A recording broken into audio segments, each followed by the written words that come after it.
Hello everyone, मी Chaitu's life रेसिपीमध्ये तुमच्या सर्वांचं मनपूर्वक स्वागत करते।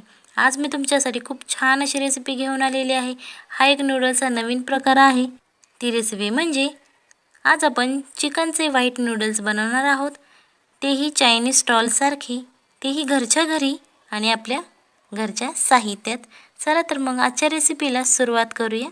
इथे एक मी कढई घेतलेली आहे आणि आता यामध्ये आपण 2 चमचे तेल घालून घ्यायचं आहे आणि हे तेल छान असं स्प्रेड करून घ्यायचं आहे।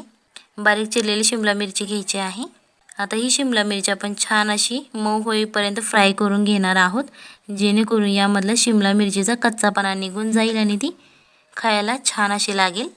यामध्ये बारीक चिरलेला कोबी घ्यायचा आहे, बारीक चिरलेली कांद्याची पात आणि आता हे तिन्ही पदार्थ आपण 1 मिनिट छान असे हाय फ्लेममध्ये फ्राय करून घेणार आहोत, जेणेकरून छान असा टेक्स्चर येईल आपल्या नूडल्समध्ये याचा।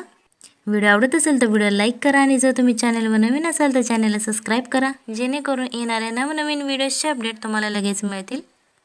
आता हे छान असं आपलं फ्राय करून झालेलं आहे। आता हे आपण एका बाजूला काढून घ्यायचं आहे, जेणेकरून यामधलं तेल निथळलं जाईल। हे मी एक फेटलेलं अंड घेतलेलं आहे, ते आता आपण यामध्ये घालायचं आहे आणि हे अंड छान असं आपण स्प्रेड करून घ्यायचं आहे, जेणेकरून त्याचे पातळ असे लेयर्स तयार होतील आणि ते छान असं क्रिस्पी फ्राय होईल। आणि आता यामध्ये मी चिकन 65 चे पीसेस घातलेले आहेत। हे चिकन 65 कसे बनवायचे, जर याची रेसिपी तुम्हाला हवी असेल तर त्याची लिंक मी तुम्हाला डिस्क्रिप्शन बॉक्समध्ये दिली आहे, तेथून तुम्ही बघू शकता। आता हे छान असं सगळे आयटम आपण फ्राय करून घ्यायचे आहेत, जेणेकरून छान असे ते क्रिस्पी होतील। आता हे मी 1 प्लेट शिजवलेले नूडल्स घेतलेले आहेत। हे छान असे मी नॉनस्टिकी शिजवून घेतलेले आहेत। हे नूडल्स कसे शिजवायचे नॉनस्टिकी, जर याची ही रेसिपी तुम्हाला हवी असेल तर त्याची लिंक तुम्हाला डिस्क्रिप्शन बॉक्समध्ये मिळेल, तेथून तुम्ही बघू शकता। आणि हे थोडीशी ब्लॅक पेपर पावडर घ्यायची आहे, म्हणजेच काळे मिरे पूड घ्यायची आहे। अर्धा चमचा घेतली तरीही चालेल। आम्ही थोडासा अजिनोमोटो घेतलेला आहे, म्हणजे चायनीज सॉल्ट। हे ऑप्शनल आहे, जर तुम्हाला हवं असेल तर तुम्ही घालू शकता, नाही घातलं तरीही चालेल। चवीप्रमाणे मीठ घ्यायचं आहे। ही रेसिपी खूप सोपी आहे, झटपट होणारी आहे आणि कमी साहित्यात होणारी रेसिपी आहे।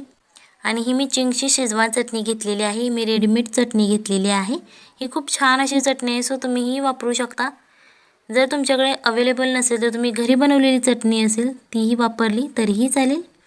ही शेजवान चटणी आपण इथे 2 चमचे घ्यायची आहे आणि आता हे आपले सगळे पदार्थ टाकून झालेले आहेत। आता हे आपण हाय फ्लेमवरती छान असे स्पीडमध्ये फ्राय करून घ्यायचे आहेत। जर तुम्हाला हाय फ्लेमवरती फ्राय करता येत नसेल तर तुम्ही मीडियम फ्लेमवरती फ्राय केले तरीही चालतील। आणि ही रेसिपी जास्तीत जास्त शेअर करा, जेणेकरून सगळ्यांना या व्हाईट नूडल्सचा आनंद घेता येईल।